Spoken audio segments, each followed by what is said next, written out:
Welcome to all in Khan's academy. आज का जो हमारा टॉपिक है इम्यूनाइजेशन सीरीज का नेक्स्ट टॉपिक है, जिसका नाम है क्या, वैक्सीन। और इस वैक्सीन में हम डिटेल से पढ़ेंगे कि वैक्सीन क्या होता है, वैक्सीन के टाइप क्या होते हैं और ये वैक्सीन किस किस तरह से बनाए जाते हैं। तो ध्यान दीजिएगा इसके अंदर। तो वैक्सीन जो होता है, वैक्सीन क्या होता है, कुछ सब्सटेंस होते हैं जो क्या काम आते हैं, जो कि क्या करते हैं, इम्यूनिटी को एनहेंस करते हैं। जो कि इम्यूनिटी को क्या करते हैं, एनहेंस करते हैं। किस तरह से? उस कॉन्सेप्ट से, जब हमने बोला था कि हमारे जो इम्यूनिटी के टाइप की बात अगर हम करते हैं, तो जो आर्टिफिशियल एक्टिव इम्यूनिटी थी, जो आर्टिफिशियल एक्टिव इम्यूनिटी थी, वो इन्हीं से क्या होती है, ऑब्टेन की जाती है। समझ रहे हैं? यानी कि जो हमने कॉन्सेप्ट बोला था कि तुम हमें एंटीजन दो, हम तुम्हें एंटीबॉडी देंगे, तो ये एक तरह से मेथड है आर्टिफिशियल तरीके से एंटीजन देने का। क्लियर है? और ये बॉडी के अंदर क्या जाता है, एंटर करता है और अपनी एंटीजेनिसिटी से क्या करता है, इम्यून रिस्पॉन्स को बनाता है, यानी कि एंटीबॉडी बनाता है। क्लियर है? तो वैक्सीन क्या है, जो है कुछ सब्सटेंस है जो इम्यूनिटी को क्या करते हैं, एनहेंस करते हैं। अब अगर हम बात करें इनके अंदर कि ये आखिर कहां से मिलते, कहां से, तो जो वैक्सीन होते हैं ये ऑब्टेन होते हैं, ये वैक्सीन ऑब्टेन होते हैं कहां कहां से ऑब्टेन होते हैं। सबसे पहले तो ये क्या हो सकते हैं, लाइव माइक्रो ऑर्गेनिज्म से ऑब्टेन हो सकते हैं। दूसरी बात, किल्ड माइक्रो ऑर्गेनिज्म से क्या हो सकते हैं, ऑब्टेन हो सकते हैं, या फिर टॉक्सोइड से ऑब्टेन हो सकते हैं। क्लियर है? तो अब ये इन इन तरीकों से आखिर कैसे कैसे हम लोग ऑब्टेन करते हैं। जब हम बात करते हैं लाइव माइक्रो ऑर्गेनिज्म से, तो लाइव माइक्रो ऑर्गेनिज्म अगर आप डायरेक्ट यूज कर लेंगे तो हो सकता है कि वो बंदा क्या हो, अफेक्ट हो जाए उस डिजीज से।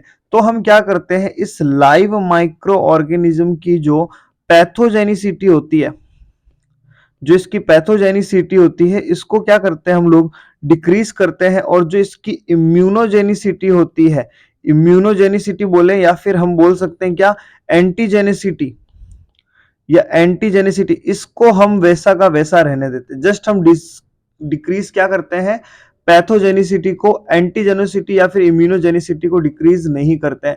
और इस प्रोसेस का नाम होता है क्या, इस प्रोसेस को हम किस नाम से जानते हैं, कि जब हम एक पैथोजन की पैथोजेनिसिटी को कम कर देते हैं तो हम इससे बोलते हैं attenuation.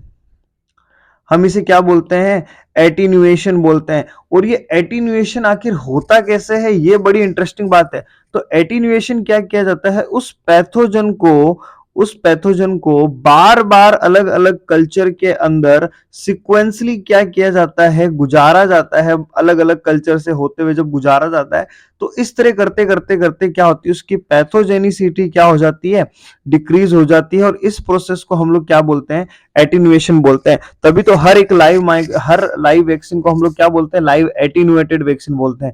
Is that clear? And killed micro organism अब हमें कैसे ऑब्टेन होते हैं, तो किल्ड माइक्रो ऑर्गेनिज्म का सीधा फंडा है, आप कुछ केमिकल्स या हीट का यूज करके क्या कर दें, इन माइक्रो ऑर्गेनिज्म को किल्ड कर दें, जिससे क्या हो, उनकी पैथोजेनिसिटी तो खत्म हो जाए लेकिन इम्यूनोजेनिसिटी बनी रहे। फिर हम बात करते हैं किसकी, टॉक्सोइड्स की। टॉक्सोइड्स बड़ा इंटरेस्टिंग टॉपिक है। टॉक्सोइड क्या होते हैं एक्चुअल में, ये कुछ ऐसी डिजीजेस होती हैं जो बॉडी में जाकर के सीधा एंटीबॉडी नहीं बनाती हैं। ये डिजीज क्या करती हैं, बॉडी में जाकर के पहले टॉक्सिन्स बनाती हैं, टॉक्सिन्स बनाती है। और ये टॉक्सिन्स बॉडी को क्या करता है, स्टिमुलेट करता है क्या बनाने के लिए, या बॉडी के इम्यून सिस्टम को स्टिमुलेट करता है क्या बनाने के लिए, एंटीबॉडीज बनाने के लिए। तो अब देखिए, अब अगर ऐसी डिजीजेस के अगर जब हम वैक्सीन लगाएंगे, मान लो हमने एंटीजन दे दिया आर्टिफिशियल तरीके से, तो देखिए पहले वो क्या बनाएगा, टॉक्सिन बनाएगा। अब ये टॉक्सिन स्टिमुलेट हो सकता है कि डिजीज भी कॉज कर दे, और इतनी लंबी प्रोसेस होगी, इफेक्टिवनेस क्या हो सकती है, डिक्रीज हो सकती है। तो हमारे दिमाग में आया, क्यों ना हम ये टॉक्सिन्स किसी बाहर दूसरे एनिमल के बॉडी में बना दें, और ह्यूमन को एंटीजन देने के बजाय हम सीधा क्या दें, टॉक्सोइड ही दे दें, टॉक्सिन्स ही दे दें। तो टॉक्सोइड किस तरह से ऑब्टेन होते हैं, टॉक्सोइड इस तरह से ऑब्टेन होते हैं कि हम क्या करते हैं, हम पहले एंटीजन लेते हैं, हम लोग क्या करते हैं, एंटीजन लेते हैं और इस एंटीजन को एक एनिमल में इंजेक्ट करवाते हैं। जैसे मान लो मैंने यहाँ पे माउस बनाया, मैंने यहाँ पे देखिए माउस बनाया, हम इस एनिमल के अंदर क्या करते हैं, इस एंटीजन को इंजेक्ट करते हैं और इस एनिमल बॉडी के अंदर, इस एनिमल बॉडी के अंदर इस डिजीज के माइक्रो ऑर्गेनिज्म को छोड़ देते हैं कि ये क्या बनाए, टॉक्सोइड्स बनाए। और जब इस बॉडी के अंदर, किसके, एनिमल बॉडी के अंदर टॉक्सोइड बन जाएगा तो इसको हम लोग क्या कर लेंगे, वेरियस टाइप ऑफ मैकेनिज्म से, वेरियस टाइप ऑफ टेक्निक से क्या कर लेंगे, एक्सट्रैक्ट कर लेंगे और इस टॉक्सोइड्स को एक बॉटल में पैक करके रख लेंगे, जिन्हें हम किस नाम से जानते हैं, टॉक्सोइड्स के नाम से जानते हैं। और ऐसे अगर डिजीज की मैं बात करूं कि ऐसी आखिर कौन सी डिजीजेस हैं, तो आपको हमेशा ध्यान रखना है आपकी डिप्थीरिया, डिप्थीरिया डिजीज का क्या आता है, डिप्थीरिया के लिए टॉक्सोइड आता है, ना कि लाइव और किल्ड वैक्सीन आता है। डिप्थीरिया, टेटनस, टॉक्सोइड सुना होगा आप लोगों ने, उसके अलावा बॉटुलिज्म सुना होगा आप लोगों ने। तो ये तीन एक ऐसी डिजीज है जिनके क्या अवेलेबल होते हैं मार्केट के अंदर, टॉक्सोइड्स अवेलेबल होते हैं। फिर एक क्वेश्चन आता है कि इस तरह से टॉक्सोइड्स बनाने के लिए मोस्ट कॉमनली एनिमल कौन सा यूज में लिया जाता है, मोस्ट कॉमनली एनिमल कौन सा यूज में लिया जाता है, तो आपको आंसर करना है क्या, हॉर्स। इस प्रोसेस के लिए जो सबसे इंपॉर्टेंट एनिमल है वो कौन है, हॉर्स है, जिसका यूज किया जाता है most commonly. Is that clear? तो ये होते हैं क्या कि भाई माइक्रो ऑर्गेनिज्म आखिर मींस लाइक वैक्सीन कहां कहां से ऑब्टेन होते हैं। अब इसी के बेसिस पे हमारे जो माइक्रो ऑर्गेनिजम्स होते हैं, इसी के बेसिस पे माइक्रो ऑर्गेनिज्म के यानी कि ऑब्टेन होने के बेसिस पे हमारे वैक्सीन को हम लोग तीन पार्ट में डिवाइड करते हैं। हम लोग क्या करते हैं, तीन पार्ट में डिवाइड करते हैं। कौन कौन से, live vaccine, live vaccine, killed vaccine जिनमें किल्ड माइक्रो ऑर्गेनिज्म यूज होगा, and last one is toxoids, last one is toxoids. तो ये क्या है, थ्री टाइप ऑफ वैक्सीन हमें देखने को मिलते हैं। अब देखिए जो लाइव वैक्सीन आपको पता ही है किस तरह से ऑब्टेन होता है, जब हम एक माइक्रो ऑर्गेनिज्म को अलग अलग कल्चर में क्या करते हैं, रिपीटली जब पास करते हैं तो वो क्या है, उसकी पैथोजेनिसिटी कम हो जाती है, यानी कि उसका क्या होता है, एटीन्यूएशन हो जाता है, और इसीलिए हम इसे लाइव एटीन्यूएटेड वैक्सीन भी बोलते हैं। किल्ड में हम उसको प्रॉपरली किल्ड ही कर देते हैं बाय केमिकल और बाय हीट। और टॉक्सोइड आपको पता ही है कि हम एक बाहर एनिमल बॉडी के अंदर क्या करते हैं, एंटीजन इंजेक्ट करते हैं और क्या बनाते हैं, हमारा जो भी टॉक्सोइड होता है वो बना लेते हैं।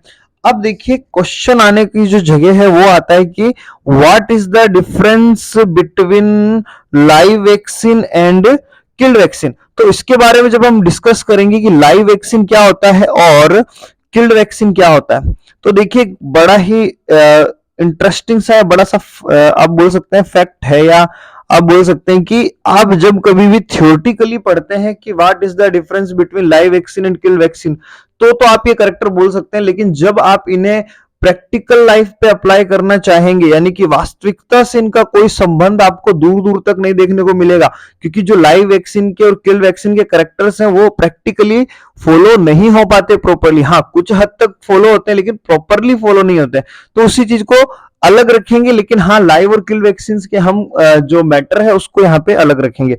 तो सबसे पहला ही करेक्टर होता, सबसे पहला इंपॉर्टेंट चीज होती है कि लाइव वैक्सीन और किल वैक्सीन के डिफरेंस याद कैसे रखें। तो सबसे पहला और इंपॉर्टेंट पॉइंट, जैसे मैंने आपको जब इम्यूनोग्लोबुलिन्स पढ़ाया था, तो मान लो जो आपको झगड़े के टाइम पे मैंने कहा था कि आपको झगड़ा में लेकर जाना हो तो आप सलमान खान को लेकर के जाएंगे या राजपाल यादव जी को लेकर के जाएंगे, तो आपने कहा था भाई सर हम तो सलमान खान को पहले लेके जाएंगे। तो जस्ट यही करना है, लाइव वैक्सीन को मानना है कि ये आपका क्या है, लाइव वैक्सीन क्या है, आपका सलमान भाई है। लाइव वैक्सीन क्या है, आपका सलमान भाई है, सलमान भाई एकदम बॉडी बिल्डर टाइप का, ठीक है। और ये है हमारे राजपाल यादव जी, ये है कौन है, हमारे राजपाल यादव जी। अब देखो भाई एक झगड़े के अंदर कौन ज्यादा इफेक्टिवली काम करेगा, तो अगर आपने इसका जवाब दे दिया तो आप फिर लाइव और किल्ड वैक्सीन भी बता देंगे। ऑब्वियस सी बात है। देखिएगा अब आपसे पूछा जाए कि दोनों में से इफेक्टिव ज्यादा कौन होगा, तो पता है सबको भैया इफेक्टिव कौन होगा, हम बोल सकते हैं कि more effective live vaccines is more effective but killed vaccine is less effective, है ना। अब अगर मान लो कभी झगड़ा हो गया लाइव वैक्सीन का, कि अगर मान लो झगड़ा हो गया कि किसी झगड़े में जाना है, आप सलमान भाई को लेके जाएंगे, हो सकता है आपको झगड़े की जरूरत भी ना पड़े, और पड़ भी जाए तो अगर सलमान भाई एक लाफा मार दे दचा के, तो जिंदगी में कभी वो वापस आपको याद ही भी नहीं करेगा। यानी कि हम बोलते हैं क्या, single dose is enough, single dose is enough. लेकिन यही हमारे राजपाल यादव जी चले जाएं तो हो सकता है कि वो सामने वाला उनको भगा दे डांट करके, है ना। यानी कि बार बार जाना पड़ेगा, बार बार वो दिक्कत करेगा हम लोगों के लिए। यानी कि हम बोल सकते हैं क्या, multiple dose require, multiple dose require. Salman भाई को क्या बूस्टर डोज देने की नीड पड़ेगी? अरे कहां, बूस्टर डोज तो बहुत दूर की बात है, booster dose no need, booster dose no need. लेकिन यहां पे क्या होगा, बूस्टर डोज भी क्या होगी, बूस्टर डोज भी रिक्वायर्ड होगी। यहाँ पे क्या होगी, बूस्टर डोज भी रिक्वायर्ड होगी। फिर पूछा जाए कि भैया सलमान खान जाएंगे तो क्या जिंदगी में कभी वो बंदा वापस से रिपीट करेगा, आपके दिक्कत करेगा? नहीं। यानी कि आप बोलते हैं कि लाइव वैक्सीन कैसा इफेक्ट देती है, लॉन्ग टर्म इफेक्ट देती है। लाइव वैक्सीन कैसा इफेक्ट देती है, लॉन्ग टर्म इफेक्ट देती है। लेकिन आपकी किल वैक्सीन शॉर्ट टर्म इफेक्ट देती है, शॉर्ट टर्म इफेक्ट देती है। तो ये होते हैं कुछ major major difference between live vaccine and killed vaccine. I hope आप लोगों को ये समझ में आया होगा। अब देखिए लाइव वैक्सीन के बारे में एक बहुत ही शानदार टॉपिक आता है कि Contra indications, Contra indications, Contra indications of live vaccine. देखिए इसके अलावा सब टाइप भी होते हैं, है ना। वैक्सीन के इसके अलावा सब टाइप भी होते हैं, जैसे कि conjugate vaccine, recombinant vaccine, therapeutic vaccine, बहुत सारे टाइप सब टाइप भी होते हैं। लेकिन जब हम उनकी डिटेल में बारे में जब हम लोग एक एक करके सिंगल सिंगल वैक्सीन पढ़ेंगे तो उस टाइम उनके बारे में डिस्कस करेंगे, क्योंकि ये मेजर क्लासिफिकेशन है। ठीक है, देन हम बात करते हैं Contra indication of live vaccine. तो सबसे पहले बोला जाता है ऐसे लोग जो क्या है, इम्यूनो सप्रेसिव हैं, जो क्या है, इम्यूनो सप्रेसिव हैं, उनको हम लाइव वैक्सीन नहीं देंगे।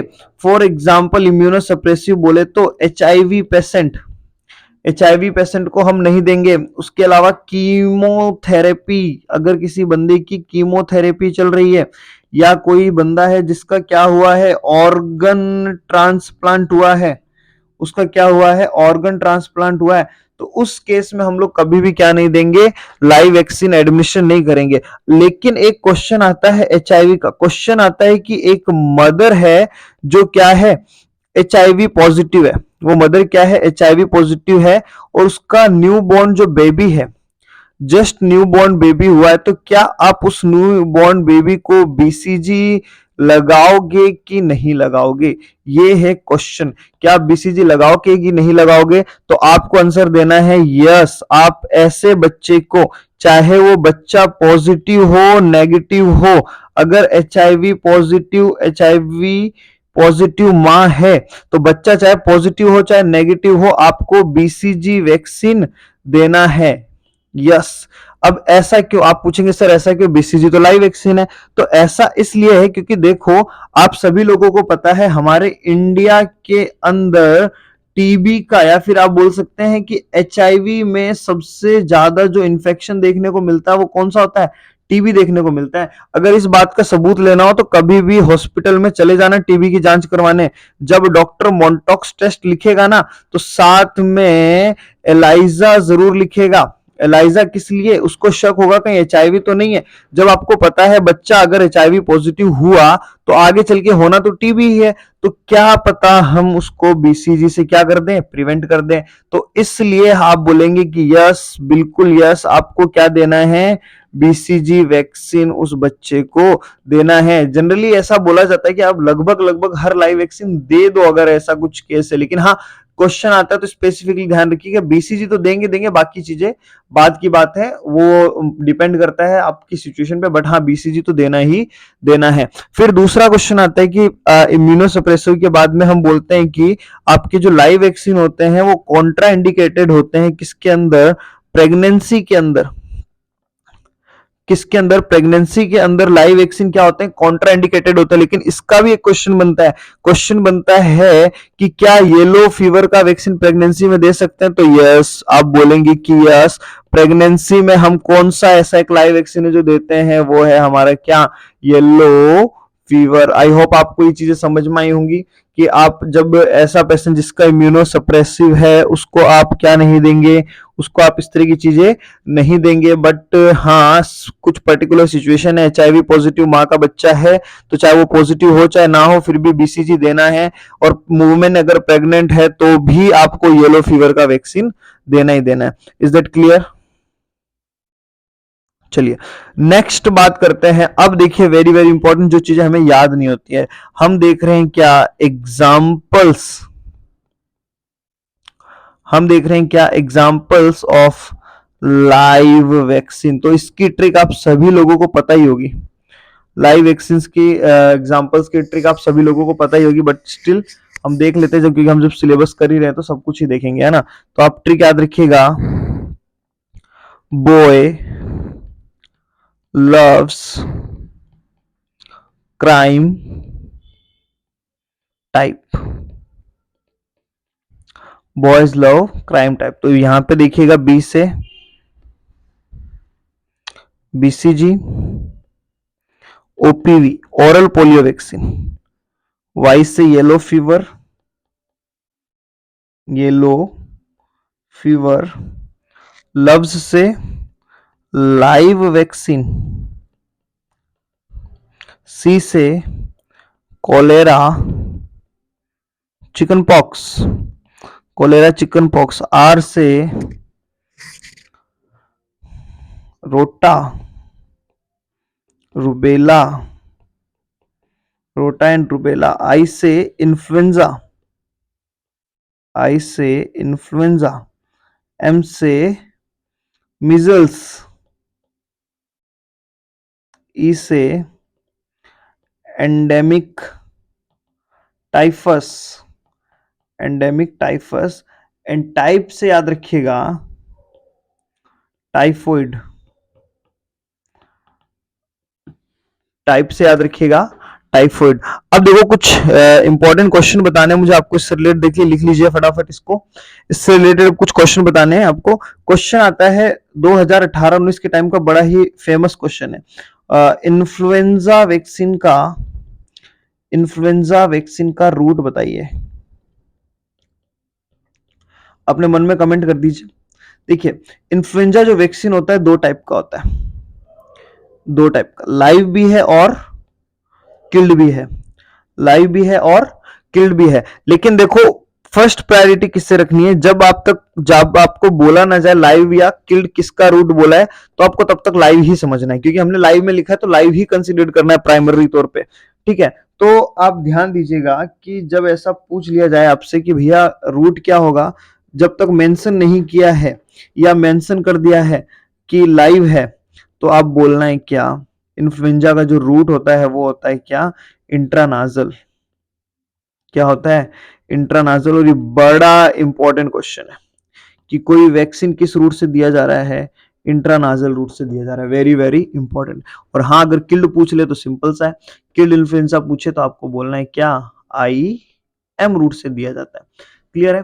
उसके बाद एक वैक्सीन आता है टैब वैक्सीन, हम आप लोगों ने सबने सुना होगा टैब वैक्सीन, टैब वैक्सीन बड़ा ही हवा बना रखा है इस टैब वैक्सीन, कुछ नहीं है ये, it's all about tab vaccine is typhoid vaccine, it's a typhoid vaccine. और आपका जो टाइफॉइड वैक्सीन होता है ये भी क्या होता है, दो टाइप का होता है। आपका जो टाइफॉइड वैक्सीन होता है ये भी दो टाइप का होता है, एक होता है लाइव और एक होता है आपका किल्ड। जो आपका लाइव टाइफॉइड वैक्सीन होता है, जो लाइव टाइफॉइड वैक्सीन होता है उसका नाम होता है क्या, ओरल ओरल टाइफी 21A। आपको जो लाइव वैक्सीन है उसका नाम क्या है, ओरल टाइफी 21A, जो कि आफ्टर 5 ईयर ऑफ एज दिया जाता है, जो कि आफ्टर 5 ईयर ऑफ एज दिया जाता है। लेकिन जो आपका किल्ड टाइफॉइड वैक्सीन होता है वो कैसा होता है, आपका इंजेक्टेबल होता है, इंजेक्टेबल होता है, आईएम रूट से दिया जाता है, और इसका क्या, इसका नाम होता है V I polysaccharide, V I poly polysaccharide, VI polysaccharide, जो कि आफ्टर 2 ईयर ऑफ एज दिया जाता है। आफ्टर 2 ईयर ऑफ एज क्या किया जाता है? एडमिनिस्टर किया जाता है। Is that clear? तो ये क्या कुछ हमारे एग्जाम्पल किसके? लाइव वैक्सीन के। नेक्स्ट हम बात करते हैं किल्ड वैक्सीन के एग्जाम्पल्स। नेक्स्ट हम बात कर रहे हैं क्या? किल्ड वैक्सीन के एग्जाम्पल्स। तो किल्ड वैक्सीन के एग्जाम्पल्स के लिए ट्रिक याद रखिएगा 3P, 2T and HR। 3P से याद रखिएगा पोलियो, ये यहाँ पे पोलियो कौन सा है? IPV वाला पोलियो है, ठीक है, इंजेक्टेबल पोलियो वैक्सीन है। Polio pertussis, polio pertussis and plague, polio pertussis and plague. 2T से याद रखिएगा tetanus and typhoid, tetanus and typhoid, typhoid sorry tetanus नहीं, टेटनस नहीं, इसको हम बोलते हैं क्या? टाइफस, सिर्फ टाइफस। ये सब चीजें क्या है हम डिस्कस करेंगे डिजीज पोर्शन में, ठीक है। तो ये टाइफस एंड आपका injectable typhoid, typhus and injectable typhoid. And the HR is hepatitis B and A, hepatitis B and A, R for rabies, R for rabies. तो ये क्या है? कुछ एग्जांपल्स है किसके? किल्ड वैक्सीन के। टॉक्सोइड के मैं आप लोगों को बता चुका हूं,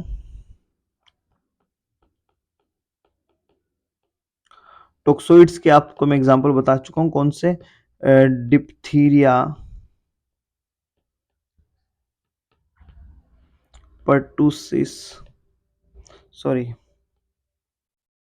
diphtheria, tetanus and botulism. Clear है? तो ये है हमारे क्या टाइप्स ऑफ वैक्सीन के बारे में, और यहाँ पे हमारे डिस्कस कर लिया किसके बारे में हम लोगों ने? एग्जाम्पल्स के बारे में। अब देखिए इंपॉर्टेंट चीज मैं आपको बताना चाहूंगा, difference between tetanus and botulism. Tetanus and botulism, क्या आप मुझे इन डिजीज के बारे में थोड़ा बहुत बता सकते हैं? तो अपने माइंड में इमेज बनाइएगा। देखो बॉटुलिज्म सुनते ही हमारे माइंड में आता है like something something food poisoning की तरह। तो आप ऐसा ना बोल करके आप बोलेंगे, देखिए मैं आपको ट्रिक से समझा दूंगा, ये दोनों डिजीज दोनों ही क्या है? आपस में जुड़वा है, दोनों ही क्या है? जुड़वा है। और मैं ये सिद्ध भी करूंगा जुड़वा है। आप बोल सकते हैं क्या दोनों ही, दोनों की दोनों न्यूरोलॉजिकल डिसऑर्डर है, दोनों के दोनों क्या है? न्यूरोलॉजिकल। और न्यूरोलॉजिकल में कौन सा? न्यूरो डिजेनरेटिव डिसऑर्डर है दोनों। तो अब जब ये न्यूरोलॉजिकल डिसऑर्डर और मैंने बोला दोनों जुड़वा भाई है, तो कैसे? देखो टेटनस का causative agent Clostridium, Clostridium tetani, ये आपको पता है। और इसका causative agent Clostridium, Clostridium botuli. तो देखो अब ध्यान से, ये देखिए ये भी क्लोस्ट्रीडियम है, ये भी क्लोस्ट्रीडियम है। तो ये तो सिद्ध हो गया कि देखो सरनेम है, दोनों भाई हैं, और लेकिन भाई भी कैसे हैं? जुड़वा भाई हैं। अब देखो इससे मदद क्या मिलेगी? आप लोगों ने बहुत सारी जुड़वा मूवीज देखी होंगी। जुड़वा मूवीज में क्या होता है? एक भाई होता है तेज, इतना तेज कि उसको वो पूरी दुनिया को बेच के खा जाए। दूसरा भाई होता है इतना भोला कि बेचारी दुनिया उसे बेच के खा जाए, है ना। तो टेटनस तो क्या है? तेज वाला भाई है, और ये कैसा है? भोला भाला भाई है। तो देखो मैं यहाँ तेज और भोले भाला से मैं समझाना क्या चाहता हूं, तेज बोले तो इसमें क्या होगा? कॉन्ट्रेक्शन हो जाएगा, इसमें मसल्स का क्या हो जाएगा? कॉन्ट्रेक्शन हो जाएगा। और भोला भाला क्या हो जाएगा बेचारा? मसल कैसी रह जाएगी? रिलैक्स रह जाएगी। Is that clear? अब देखिए अगर मैं आपको बोलूं मसल्स की एक्टिविटी के लिए, मसल्स की एक्टिविटी के लिए अगर कोई न्यूरॉन या न्यूरोट्रांसमीटर रिस्पॉन्सिबल है, तो वो है एक तो ACH एंड एक गाबा। तो जो आपका ACH होता है वो रिस्पॉन्सिबल होता है मसल के कॉन्ट्रैक्शन के लिए,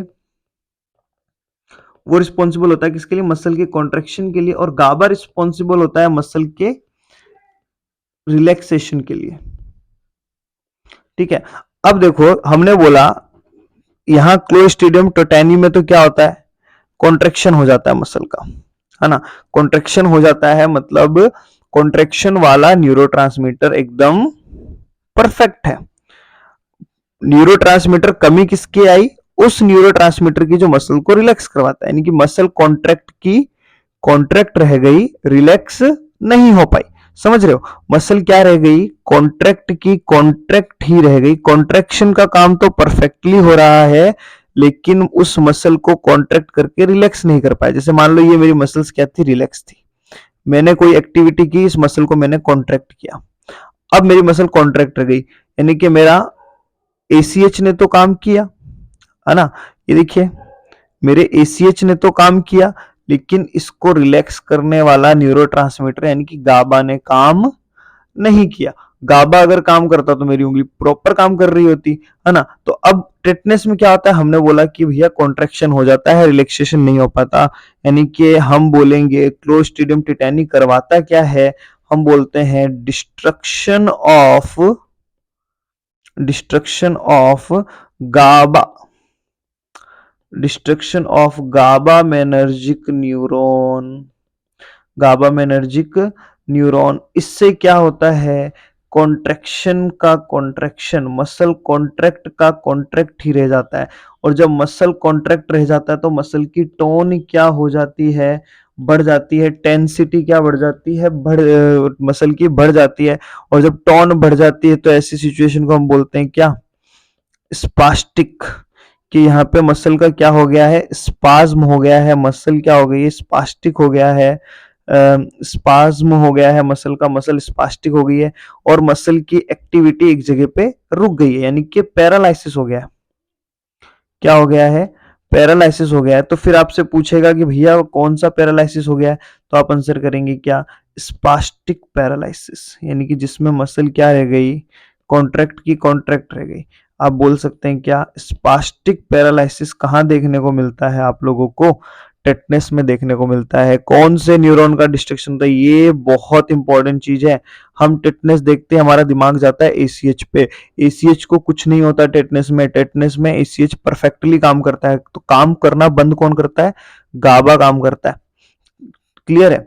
उसके बाद आ जाइए बॉटुलिज्म में। बॉटुलिज्म में बंदा कैसा रह गया? भोला भाला, यानी कि ढीला ढाला, रिलैक्स हो गया। यानी कौन से न्यूरोट्रांसमीटर ने काम नहीं किया? तो हम बोलेंगे क्या? डिस्ट्रक्शन ऑफ, खुद से बना सकते हो, destruction of cholinergic, cholinergic neuron, cholinergic neuron. या हम बोल सकते हैं क्या? डिस्ट्रक्शन हो गया किसका? एसीएच का। और जब एसीएच का डिस्ट्रक्शन हो गया तो ऐसी सिचुएशन में क्या हो जाएगा? मसल कैसी रहेगी? रिलैक्स रहेगी। टोन क्या हो जाएगी? मसल की घट जाएगी। और जब मसल की टोन घट जाती है तो ऐसी मसल को हम बोलते हैं क्या? Flaccid muscle. और ऐसी सिचुएशन में जो पैरालाइसिस होगा वो होगा कौन सा? Flaccid paralysis. कौन सा पैरालाइसिस होगा?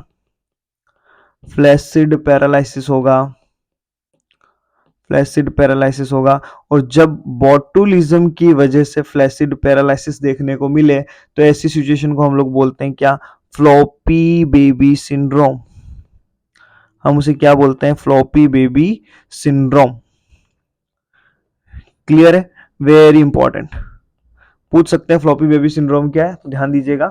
अगर बॉटुलिज्म की वजह से फ्लैसिड पैरालाइसिस हो जाए बच्चों में तो हम उसे बोलते हैं फ्लॉपी बेबी सिंड्रोम। एक क्वेश्चन आता है, most common risk factor, most common risk factor of botulism. तो आंसर करना है आपको बिना कोई टेंशन के, हनी। जो बी हनी होता है वो क्या होता है? मोस्ट कॉमन रिस्क फैक्टर होता है। बच्चों को जो खिला दिया जाता है, बच्चे जब छोटे होते हैं, पैदा होते हैं, तो वो क्या होता है? इसका मोस्ट कॉमन रिस्क फैक्टर होता है। Is that clear? I hope आप लोगों को ये सब समझ में आया होगा। तो आज की क्लास अगर अच्छी लगी हो तो शेयर कीजिएगा, शेयर कीजिएगा, सब्सक्राइब कीजिएगा। और अगर कोई क्वेरी हो, कोई भी डाउट हो तो पूछिएगा इंस्टाग्राम पे डीएम करके। कहाँ पे? @mohsin21m।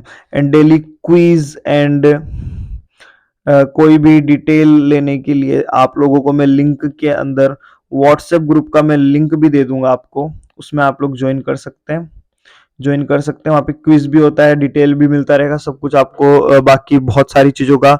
और हाँ, नॉर्सेट का हम लोग प्लान स्टार्ट करने जा ही रहे हैं 2023 का, फ्रॉम द जैन फर्स्ट। उसके बारे में डिटेल में जानना हो तो ग्रुप में ज्वाइन कीजिएगा। एंड हमारा जो प्रीवियस वीडियो है हाउ टू प्रिपेयर फॉर या फिर 6 मंथ स्ट्रेटेजी फॉर नॉर्सेट 2023, इसके ऊपर भी आप लोग जा सकते हैं। ठीक है, तब तक के लिए गुड नाइट। नेक्स्ट वीडियो में मिलते हैं, इसी टॉपिक को कंटिन्यू करेंगे। बहुत इंपॉर्टेंट टॉपिक है, तो बने रहिए, डेली देखते रहिए। Thank you.